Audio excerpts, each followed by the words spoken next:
Est-ce que tout le monde m'entend? Vous m'entendez bien? D'accord. Donc, comme demandé, je vais vous faire un discours sur les élections européennes. Étant donné que, vous l'aurez remarqué, on parle beaucoup de la montée de l'extrême droite, moi je vais me concentrer sur les partis de gauche, voire extrême gauche, pour changer un petit peu. Alors dans mon discours, je vais citer plusieurs partis politiques européens. Il y en a certains que vous connaissez sans doute, je vous en redonne quand même quelques-uns. Le FPO autrichien, le parti Podemos en Espagne, Aube dorée en Grèce, que je suppose vous connaissez, et Syriza, également en Grèce, Syriza. Pour la Slovaquie, il y aura encore le Smer. Ensuite, je vais nommer quelques personnalités, je suppose que vous les connaissez. Il y aura Matteo Renzi, qui est le Premier ministre italien, Giorgio Napolitano, qui est le président italien aussi, et Alexis Tsipras, qui est un grec.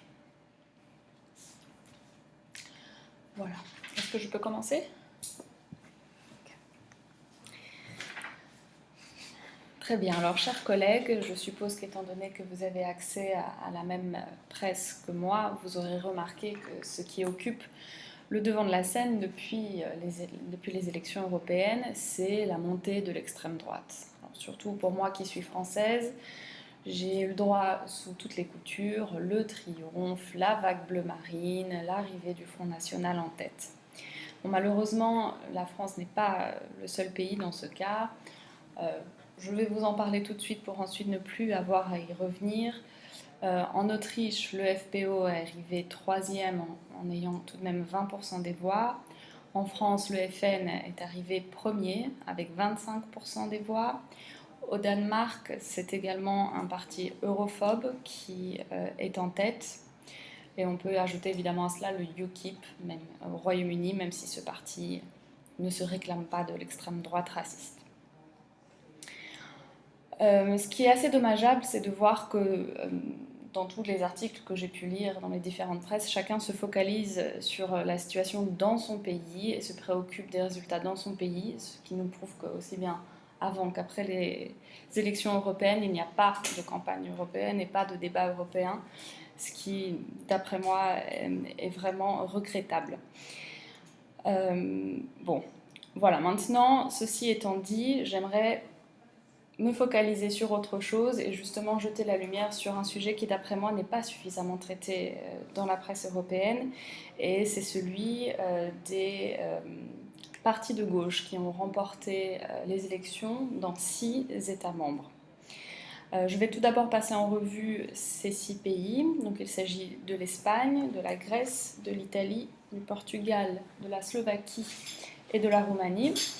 Et ensuite, je me pencherai davantage sur la question grecque et italienne pour tâcher de comprendre ce qu'il s'y est passé. Très bien, alors commençons par l'Espagne. Les deux partis traditionnellement au pouvoir, le PP et le PS espagnol, ont perdu 5 millions de voix par rapport aux élections de 2009. Donc on voit bien qu'il y a du changement et ces voix semblent s'être reportées sur de plus petits partis comme le parti de la gauche unie de Willy Meyer qui obtient 4 sièges ou encore le parti Podemos. C'est ce parti qui est assez intéressant parce que c'est un parti contestataire qui existe seulement depuis 4 mois en réalité et qui est né suite au mouvement des indignés dont vous avez tous entendu parler, qui se réunissait sur la Puerta del Sol en 2011. C'est assez intéressant de voir que l'Espagne cherche à se tourner vers de nouvelles alternatives en tournant le dos vers à ses partis traditionnels. Ensuite, la Grèce. Eh bien, en Grèce, commençons par la mauvaise nouvelle. L'Aube dorée, qui est un parti néo-nazi auquel même Marine Le Pen ne souhaite pas s'allier, a obtenu 3 sièges au Parlement européen, ce qui représente quasiment 10% des votes, et qui est une avancée fulgurante, puisqu'en 2009, ce parti n'avait rassemblé que 0,5% des suffrages donc lors des dernières élections européennes. Mais la bonne nouvelle, c'est que le grand gagnant de cette élection, c'est le parti Syriza, donc la gauche grecque, qui a mené une véritable campagne contre la politique d'austérité du gouvernement grec, et j'y reviendrai ultérieurement parce que cela me semble très intéressant. L'Italie ensuite, où c'est le Parti démocrate du Premier ministre Matteo Renzi qui remporte les élections haut la main, avec 40% des suffrages, ce qui est beaucoup plus que ce qui était prévu. Donc il s'agit d'un parti de centre-gauche qui devance de loin le mouvement 5 étoiles, qui est donc le mouvement de l'ancien comique Beppe Grillo, qui est certes deuxième avec 21% des voix, mais c'est beaucoup moins que ce qui était prévu. Donc il s'agit pour rappel d'un parti qui se veut anti-establishment et qui se veut également anti-Europe. Et juste pour le plaisir, quant à Forza Italia de Silvio Berlusconi, eh bien, il bat son record, mais vers le bas, puisque c'est le plus faible score qu'il n'ait jamais fait. Mais ici, ne nous y trompons pas, le soutien massif qui est apporté à Matteo Renzi semble être le premier soutien national qui lui soit apporté en fait, parce qu'il n'a jamais été élu au niveau national. C'était le maire de Florence, il ne siège pas en tant que député, et il est devenu Premier ministre en février dernier à la demande du président italien Giorgio Napolitano. J'y reviendrai également tout à l'heure. Bien, il nous reste 3 pays pour finir cette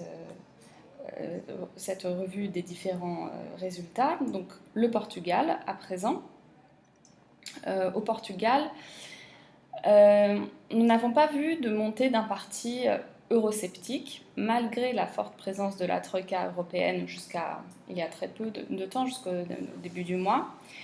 C'est le parti de l'opposition qui remporte les élections, donc c'est le Parti socialiste avec 31,5% des voix. Et quant au parti au pouvoir, les sociodémocrates, ils arrivent deuxième. Donc là aussi, très clairement, un vote contre l'austérité mené par le gouvernement qui se fait au lendemain de la sortie du plan de renflouement de l'économie portugaise qui, pour rappel, s'élevait à 78 milliards d'euros. La Slovaquie à présent, bon, c'est peut-être un petit peu culotté de ma part de le mettre dans cette liste, mais c'est un parti de gauche qui y a remporté les suffrages.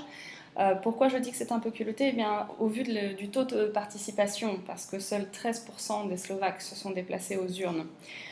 Ils ont élu les députés qui représentaient le Parti socialiste en pouvoir, mais on dirait que dans ce pays, l'euroscepticisme est bien présent, simplement il s'exprime par une euro-abstention, en quelque sorte.